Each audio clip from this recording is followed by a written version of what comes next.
I got told by one person that I'm too likable and not crazy enough. They kind of just wrote me off because of that. Because what Recfindr was last year and what I thought it would be completely changed. Now we've done the opposite thing where we're not touching any development if we don't see the data behind it. That is a real nugget of brilliance that aspiring or existing founders can take from this is your pivot. Alexandra brings over 6 years of experience recruiting in anti-financial crime and compliance for fintechs. In 2024, she bootstrapped Recfindr, a buyer enablement platform designed to help recruitment agencies pitch more effectively, present talent with impact, and track real-time client engagement. Who wants to be going through that with an investor on your back? I didn't really realize how much it would cost because it's just more money and more money going into it. At least you could look in the mirror and go, this is down to me. It's been a hell of a journey even getting to this point. Hi everyone, welcome back to another episode of Founder Stories. I'm Donna from The Engine, and I am so excited to be joined today by Alex from Recfindr. Hi Alex, how are you on this very hot, sweaty UK day? I'm happy that there's aircon here. I'll be honest. Yes, this is. I think this is a very good choice today to do it in the studio. Welcome. So for anybody that doesn't know what Recfindr is, and for anybody that has been living in some sort of submarine capsule and doesn't know who you are, I mean, where have you been? But do you mind just giving the listeners just a kind of a potted overview of Recfindr and of you as well? Yes, so female founder now of Recfindr, and Recfindr is a digital sales room platform for recruitment agencies, which will be launching in the next month. How exciting. So relatively new to the world of entrepreneurship, or is this not your first rodeo? First tech business, right? Second business. So I had a recruitment agency before that, and I think when you mentioned about where I've been, I guess, and me all over LinkedIn, I used to do a lot of LinkedIn videos with my first business with Tail and doing recruitment with that. Yeah. So recruitment business founder, moved into the world of tech, and are now building a product, which for those that are listening that have, like myself, in the world of go-to-market, the whole concept around a deal room will not be something that is unfamiliar to them. But speaking to recruiters, as I do still regularly, and coming from that world myself, I imagine this is a little bit kind of out there for them. How have you found it's landed, and how have you found the messaging for people to understand what it is that you're actually building? It's been so interesting in getting the right words in a way that they would understand what that is, because I think it's a very SaaS terminology, I think, to say like a digital sales room or multi-touch point stuff. Like it kind of, it's just not a common thing to know in recruitment, even though they do it, but in different ways. So trying to explain to some agencies on how this is useful, how this will help you, knowing what your clients are doing and engaging with it, and turning it in a way with questions like, do you want to know when your clients are reading CVs? Do you want to know when you're going to get feedback? Do you want to know what your clients are actually engaging with and reading on your terms and conditions? Like, imagine the power in knowing that, and then being able to pick up the phone and saying, hey, John, saw that you read section 2.5 of my T's and C's. Should we have a call tomorrow? And then when you phrase it that way, it's all of a sudden it kind of lands and they think, okay, that's brilliant. Yeah. And like I said, it's something that's very familiar, particularly in enterprise sales. It's really common to kind of bring all of the materials and all of the elements of a deal into one really easy place. But as you've said, that's kind of quite alien in the recruitment space. So why have you made this?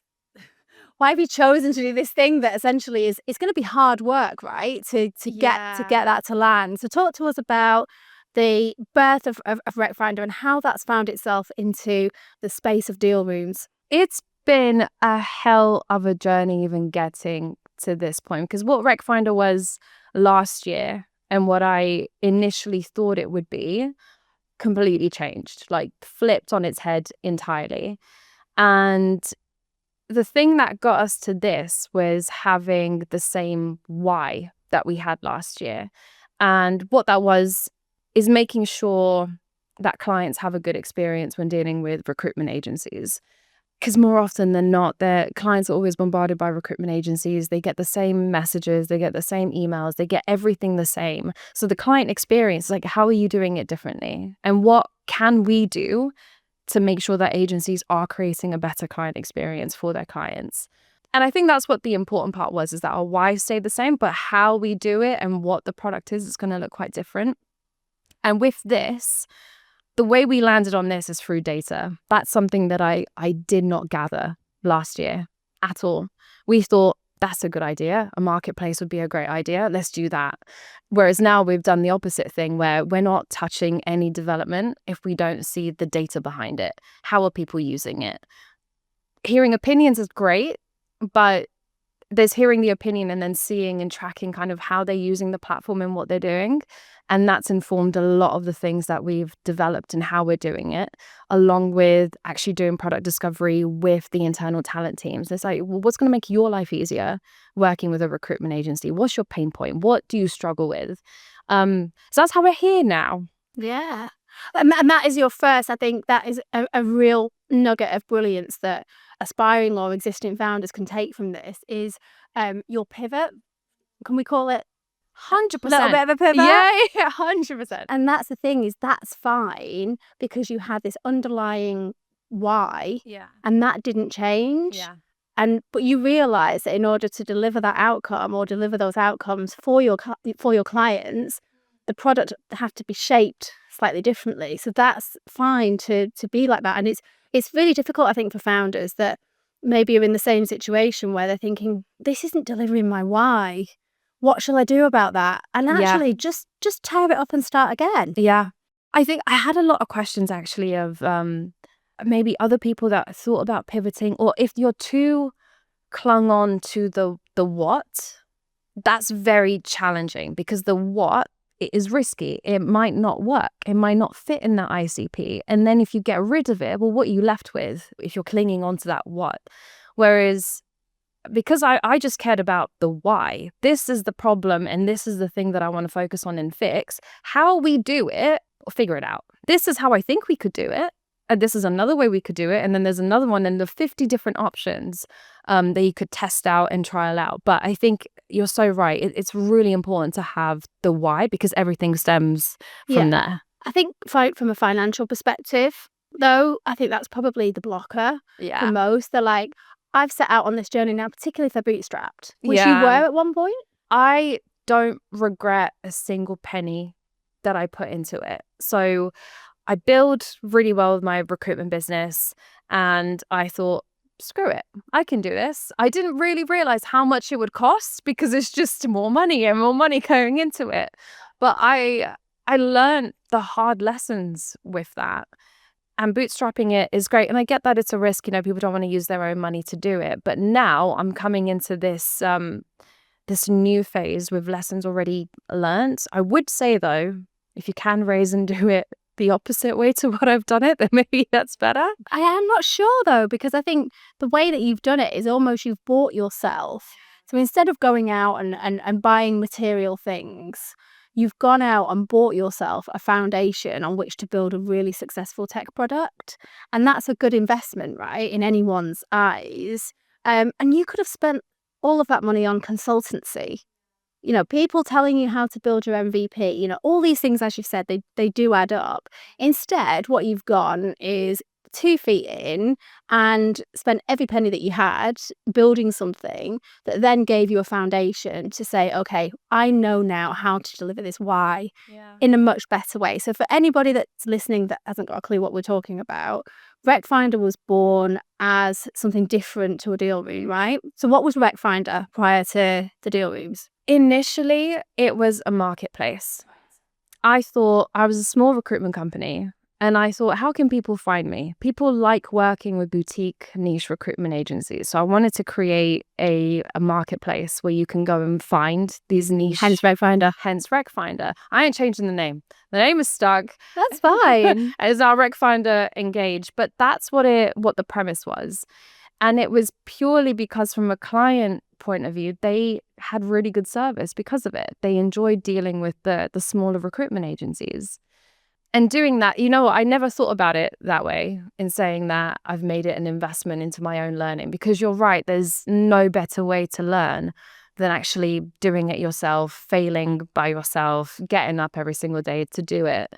Because now I'm a lot more strict, or Exactly. yeah, rather than being... And who wants all of that journey that you've been through while you were bootstrapped?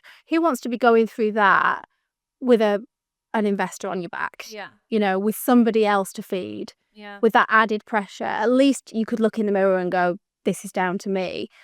Not taking anything away from how brave that is, by the way, and how 90% of people who are listening to this are like, you're mad, you're crazy. But I get it, and I understand. And I think you can't invest money in any better way than in your own learning and future. I think we were chatting earlier about the meaning of money and how actually meaningless it is. It's what you spend it on. It doesn't mean anything until you invest it. And you've invested in something that is so amazing because it's propelled you into now having a product which you have raised now. So Yes. Congratulations. Thank you. So Recfindr has completely changed in terms of the product. So we're now in deal room territory, which, by the way, I have to say, I think is really smart.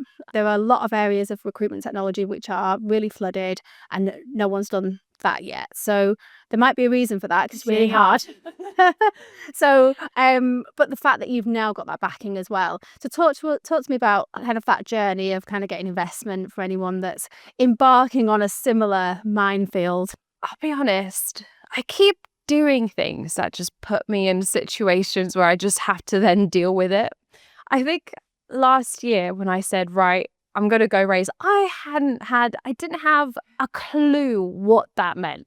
To me, I thought, okay, how do I find people who have money? How do I know who's an angel investor? Like, how do you even start that journey? And then you realize there's angel network this, and then you find all of these different things.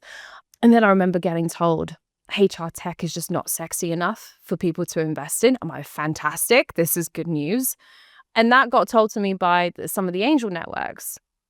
And then you end up asking around, like, your network is, you make it what it is. And I was really lucky that I've networked and I've met people. And then one person led to another conversation here. But the angel investors that I had are people that have known me for the past 5 to 6 years. They've been on the journey. They've seen it from very, very early on, from when I had my recruitment business. And the way that they invested, frankly, they didn't even care what the product is at all. Like, they just didn't. And I got so sucked up into, oh my God, this is what I'm going to do in the product, that they had the foresight for me to say, Alex, it could change. It doesn't matter. Like, I'm investing in you. And I thought, oh shit, that's even bigger than that. And then with the VC, I didn't expect that for a second. Like, every VC that I had spoken to just said things are stacked against me because I'm a solo founder. And I was told that they prefer to invest in people that have co-founders or different partners because for them, they spread the risk. Or men. Sorry, did I say that? I then got told by one person that I'm too likable, essentially, and not crazy enough, like Elon Musk. Great question. So they kind of just wrote me off because of that. And I thought, I can't tell if this is either a weird backhanded compliment or you're just saying that I'm not crazy enough to be a solo founder. I thought, this is weird. And then I had a brilliant recommendation, again, because of the networking. And yeah, within 4 weeks, that was done. Amazing. And so what changed the day after? Like, what did you do differently? I think, so I had, first of all, I did... You mean from the investment perspective? Yeah, like so as soon as you got the money now, it's like, right, okay, we're in different... Was there a shift in kind of how you, or the product development, how you thought? Like, what was there anything that you did differently? Did you ramp up? Did you go out and hire a load of developers? Oh, so firstly, it was relief that it was done because it was just a mental experience, and you're doing 200 iterations of your deck because, everyone likes something different. So you're constantly probably doubting, is this right for this CV or this person or this angel or whatever it is? And I had someone that pointed out to me, Alex, you've got a brilliant deck, but your face and about you is in literally a quarter of this Great page advice. on the last deck. What the hell are you doing? I'm like, what do you mean? I'm like, you haven't even remotely spoken about yourself. And then that was an overnight shift for me on that point. I just went like big bollocks on the next call, to be honest. This is what I've done. This is what I've built with my previous business. This is like, it's just everything about me. So my attitude had to shift. But the day after, once the funding came in, it came in December 20th. I thought it was perfect timing. Christmas is here. I'm going to sleep for the next 2 weeks and I'm going to go into January actually like on a clean slate with everything. So I slept. That's what I did after that. And that's much needed. After kind of doing it, going alone and building it by the skin of your teeth, I think a good rest was probably the best thing there. Either that or some crazy holiday. Yeah, but I think it was probably a really good shout. And how long ago was that now? In Jan, 6 This- months. this- oh, yeah, right, so okay, we are so at yeah, the halfway point. And I had already got my CTO advisor and my product advisor. From an advisory perspective, I wanted to get the people that I've genuinely never had experience. I've never been a CTO. I don't even know what I do now, but I never knew what they did. Product, couldn't tell you. And now they helped me set up everything. My head of product said, Alex, I don't want you doing anything other than product discovery for the next 3 months. I thought, oh my God, this is cool. What's product discovery? So we just had these crash course sessions, and it was really product discovery is just asking why a million times and trying to find the pain point, which is really what selling is and sales is. So I think there's a lot of people in sales that can learn a lot from product and product people and how they do things. And that's what we did. We then hired our full-time developers, started working on mocking things up, MVPs, testing it with people. And then, now we're here. So in 6 months, we've hired, we've tested, we've piloted, we've gone on 2 different products. And I think we're now in a position where we can good to go. You're ready to go. Yeah. So this is timely. It's very good timely. I mean, in 6 months' time, you wouldn't probably want to come on my podcast anymore because you're gonna be far too busy by then. Never. I think. Okay, so that's kind of a stake in the ground where we are now. And I love that. I could actually just end it here because that was an amazing story, and I'm sure it's super inspiring to people that are going on that journey. I work with one founder who's still very much kind of building products and has a full-time job and is investing wages from that full-time job into building products. So I'm sure that listening to your story for anyone like that will just enable them just to kind of keep going, because they know that actually when it comes to having the investors, and that a lot of them are just looking to invest in the person. And a lot of the founders that sit on that couch, when I ask them, what, particularly if they are looking to invest, they talk about investing in people. Yeah. They don't talk about investing in products. They invest in the why, and they invest in the people who are delivering. They're not that concerned with the how. Yeah. So really, really good advice. Thank you. And the other really good piece of advice that you gave there is one that we share an opinion on, which is salespeople, if you want to be the best at selling your product, go make friends with somebody over in product and learn more about it. Because that's, I think, if you can deliver a demo based on your amazing product knowledge, it makes you a better seller. So some absolute nuggets there, Alex. Thank you. Let's take it back a little bit now. Okay, so we are where we are. You've got your investment, Recfindr, and before that you were in recruitment. Yeah. So talk to me a little bit about early Alex. So even as far back as schoolgirl Alex, at what point did you go, actually, I'm not going to conform, I want to do something different, if ever? Yeah. Oh God. My parents sort of drilled education into me. So they never put me down a path of what to do, but they did say educational open doors. And then when I was 11, I remember I asked my mum, like, okay, what job makes the most money? She just said lawyers and doctors. I was like, I fucking hate science, so I'm going to go be a lawyer then. And with law, you need to have the grades and you need to do all of that. So I loved studying. I really did. I think from that point of view, I was a proper teacher's pet. I loved doing well. I loved English and geography and all of that kind of stuff. So managed to get good grades. But then the cracks started to show up when I realized I don't actually want to study law at all. It's boring. I don't like it. I don't want to do something I don't like. But I loved English lit. And I said, Mum, don't worry. I'm going to study English lit and I'm going to do a law conversion. How about that? Clearly, I was already negotiating from a young age. The signs were there. Yeah. So then my final year, I was like, I am not doing a law conversion whatsoever. And I went away for the summer, my final year, graduated, and came back. My dad was like, when the hell are you getting a job? Well, I beg your finest pardon. It's only been 2 weeks. So what do you mean when you get a job? And I was just so stubborn.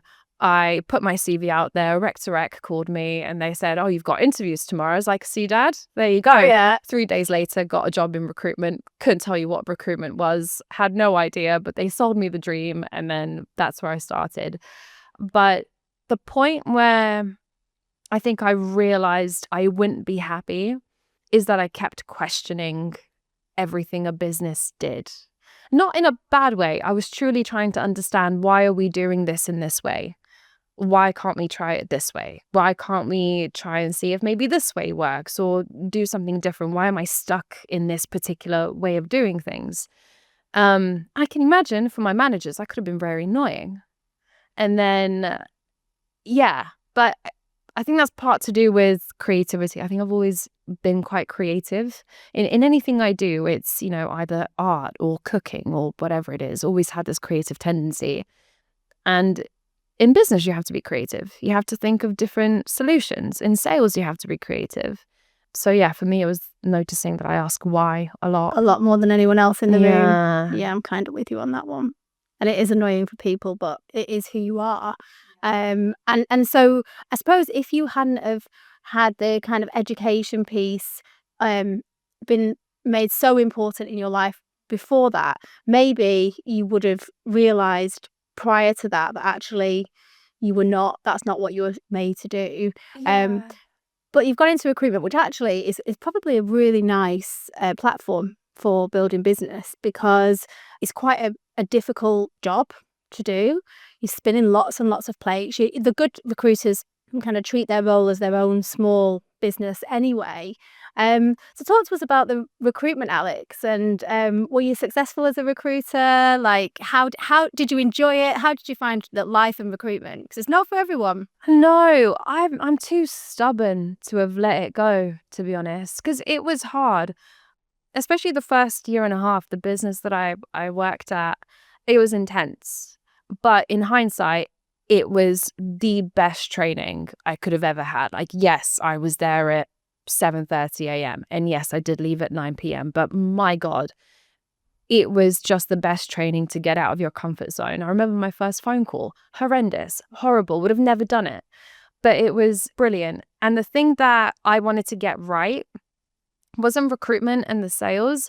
I wanted to know my niche, my area. So I was put on the compliance team and to do compliance recruitment. I remember asking, how can I tell people what job this is if I don't know what the hell it is? What do you mean? So I went away and I looked into compliance. What is this? What is financial crime? And I would just sit with candidates on the phone asking them. I'd say, mate, I'm so sorry. I don't know what this is. What is it? Tell me. I'd really love to know. And over time, I started knowing more and more. And then I could actually have a conversation with a client about what they needed. So I never veered away from that niche. For me, it was understanding that. So then when I set up my own agency, it just made sense. I'm doing anti-financial crime recruitment. And I saw an opportunity in fintech and startups. I thought, okay, this is what I'm going to do. And it was June 2020. People were getting furloughed. People were getting made redundant. And I thought, okay, everyone needs help finding a job. They should go to recruiters to get advice. So I spent 3 months just giving advice That's all I did. It was talk to candidates, give them advice, post videos out. My videos were quite sassy because it would start off with, spoken to 10 of you lot this week. You're all doing the same thing. We need to stop. Like, it was just quite passive aggressive. But they started getting hired.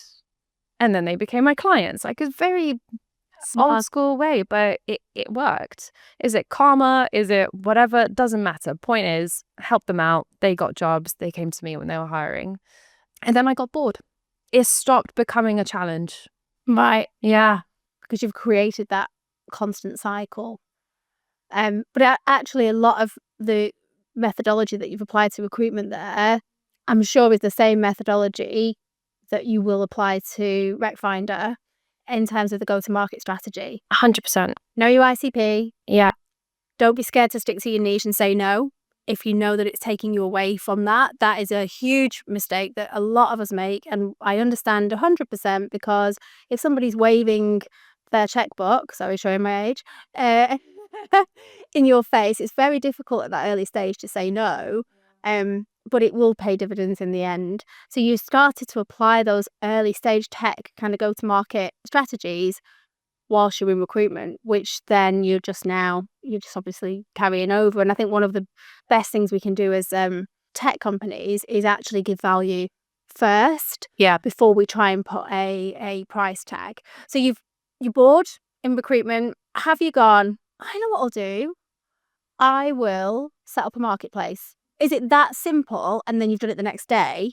Or is there something that's driven that decision for you? So on the board part, the reason I got bored was because I wasn't financially motivated, I think. So just on the money thing that we spoke about earlier, I saw the money in my bank account. I thought, that's good, isn't it? Got bored. So I think that this is probably where there's a big debate in recruitment of, can you be a good recruiter if you're not financially motivated?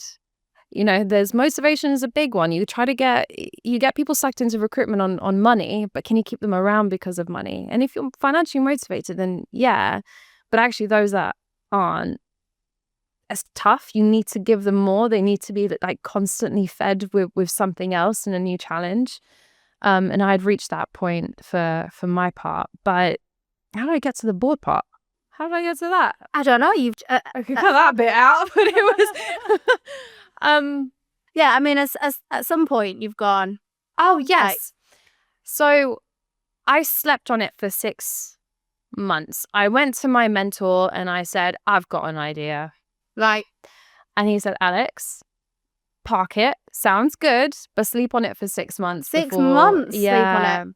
And I don't think I could sleep on anything for 6 months. That would seem like a long time to me. Yeah, but I kind of apply this to shopping. If I'm still thinking about it 2 to 3 days later, I'm buying it. Otherwise, long day for me if I'm not. So I did this because it's a big investment that you would have to make. So I slept on it and then I just realized, can I do this now? Yeah. Will I regret it in the future that I don't? I don't have kids. Yeah. I don't have other things that I need to be financially committed to. So can I take this risk? And can I make money in the future? Great. What's the problem? Yeah. Well, what's the worst thing that's going to happen? What, it goes wrong and then you have to do something else? It's not Great. the end of the world, right? No, it's not. And whilst largely it's been amazing, certainly what we see anyway is you just absolutely everything you touch seems to turn to gold. You just have that finesse about you. But I'm sure that's not always been the case. And actually, we talked about, you being bootstrapped and you taking all of that lovely cash that you made in recruitment and investing that into what we've just dressed up as your learnings. In other words, it's all gone. But you're really blasé about that now because you're in a good place. But there must be times when you were shitting yourself about that. Talk to us about the darker days just for a second, and then I promise I'll bring it back to positive stuff. The darker days, I think, how dark do we go, to be Dark honest? as you want. I think that maybe not the darkest one, but the stressful part was definitely during the raise for me, because raising wasn't like an option. It was, this is getting done. I'm raising and I will secure this money. Like there was no alternative for me. There wasn't a plan B or anything like that at all. And I think having put that pressure on myself, especially when you don't know what you're doing, you don't know what you're saying, you've never done a deck in your life, you don't know who you're talking to and what the questions are. There's articles online about how to raise money, and this means fuck all, respectfully. Yeah. There's so much out there and there's so much noise that you don't know what you're doing until you're in the room with those people having those conversations. And then you think, oh man, I really fucked up that pitch. And then you're counting on your hand, well, who else do I know? So then can you screw up every single chat that you're having, and then you're running out of people? So that was a lot of high pressure. But in context of everything, I've been good at separating what's life-threatening and what's stressful, I think. Work you can deal with, if I'm honest. It's not... Like, I'm stressed right now. Could you say it's a dark day? Not sure. But am I super stressed about this transition that I'm going between the testing and the pilot to now launching something? 100%. Because you still have questions in your head. Who the fuck is going to use it? Yeah. When are they going to see the ROI? What are we doing here? Like, you still have questions. Even though the data is good, you're still going to bed thinking about this stuff. Yeah. So, yeah, I don't know if it's the darkest thing, but it was... No, and actually... whilst you're dealing with that and you're managing to separate that from, okay, this isn't life-threatening, I think that's probably not what makes you and other founders just wired slightly differently. And there's a lot of, I always ask people, do they believe that founders are wired differently? And it kind of divides opinion there. But I believe that there is something different. Whilst all of the founders that I talk to have something, they're not the same, they're all individuals.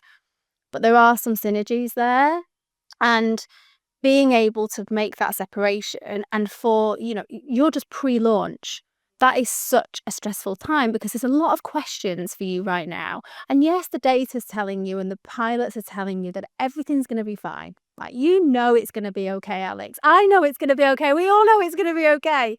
But you've got that question mark in your head because you don't have the proof. Yeah.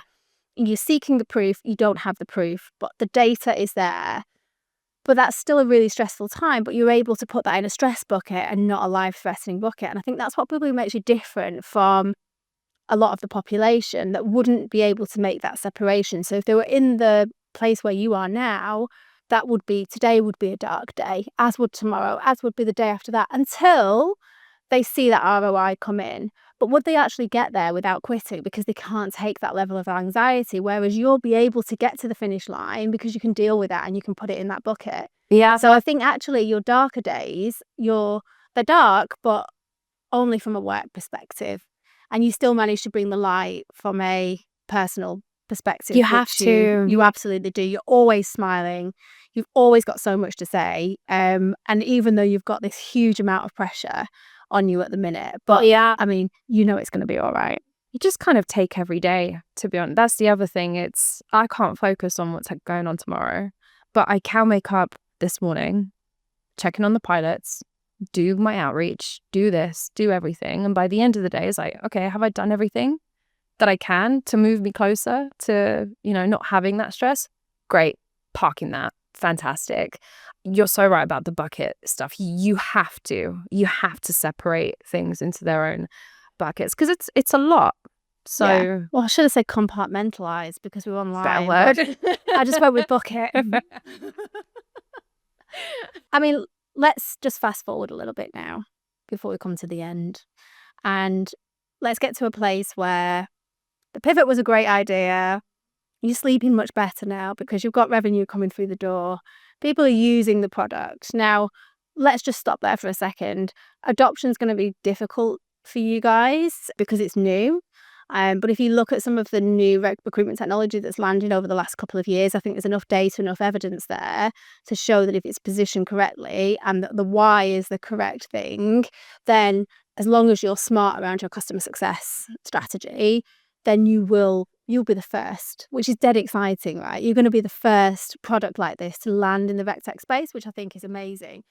enjoy it while you can, because there will be like 10 others within a week of you launching. But you've got enough runway now. You've got enough of a gap between what you're doing and what they'll be doing.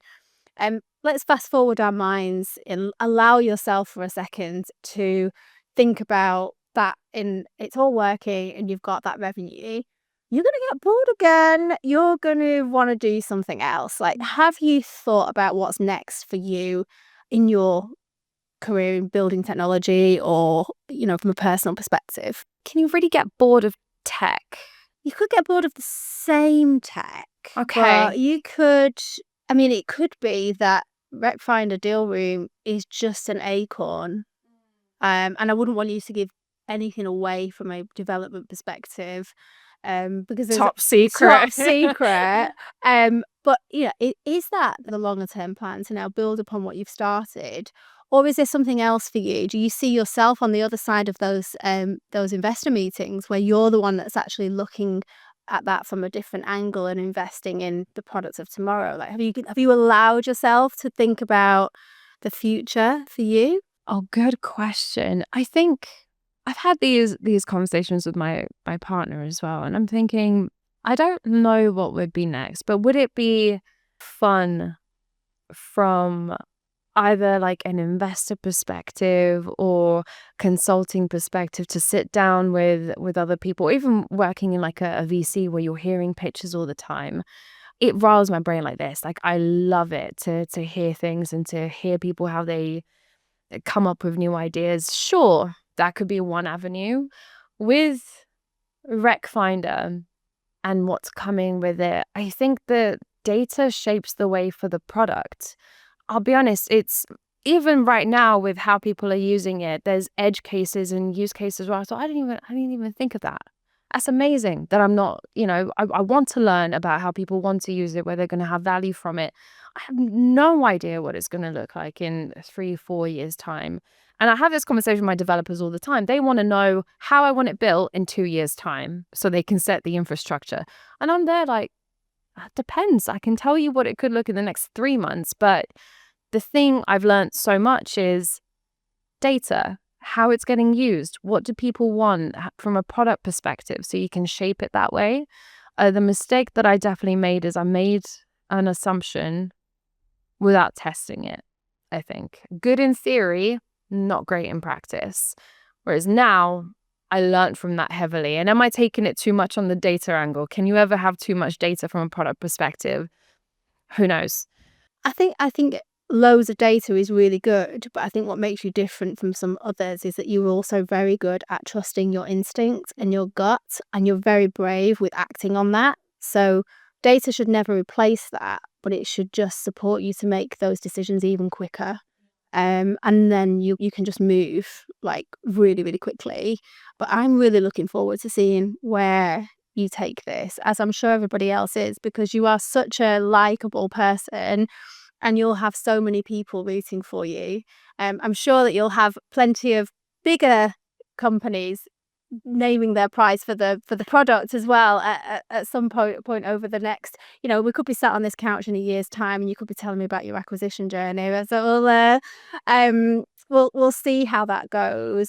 But if I can ask you to pull out a couple of nuggets of brilliance from your experience that you could maybe offer to others that are going on a similar journey. So just something to be aware of, maybe something you were blindsided by that you were not expecting, whether that was whilst you were doing your raise or whilst you've been building the product. What hit you like a slap around the face and you were like, wow, didn't see that coming? How can you help others to stop being in the same situation and to see that coming around the corner? Donna, that's a tough question.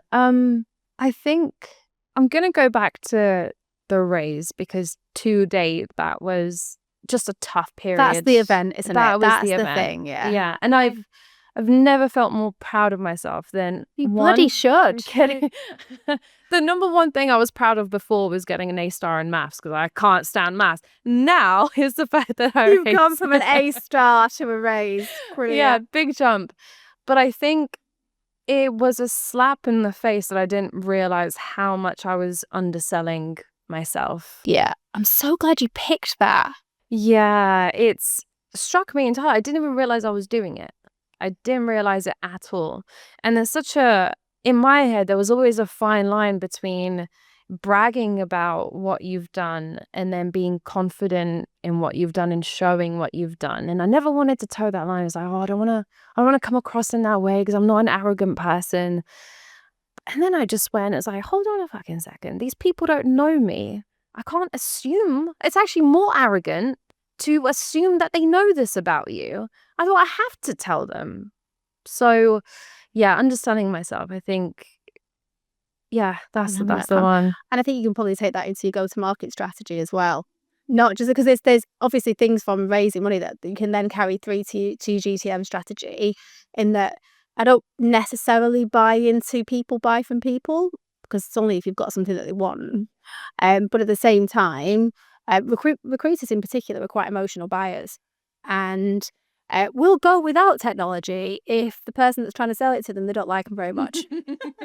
So I think you've definitely got that going for you as well. But it's great advice. And one thing I never do really on this podcast is go down the whole female founders route. Yeah. Founder's founder, we don't make that separation. But that point in particular, I think, is more common in female founders and females in general. Like, agreed. Female job hunters. Yeah. We're terrible. We're like, oh, there's like a little nub in there on the bottom of the job description. I haven't done that. I can't possibly apply. Yeah. It's the same thing happening again and again and again. So it's great that you've managed to fix that. And long may that continue, because everyone wants to see more Alex. That can never be a bad thing. Alex, thank you so much. I've so enjoyed chatting to you. I'm sure that people will want to link in with you after they've seen this. So hopefully that's okay. Absolutely. Please. And I can't wait to see the success of Recfindr. Thank you so much. If there are any recruitment businesses listening, if you want to sell like SaaS companies and you want to have repeatable sales motion, then you absolutely need this. So get on there and get on one of your pilots. But good luck with your launch, Alex, and thank you so much. Thank you so much for having me. It's been amazing.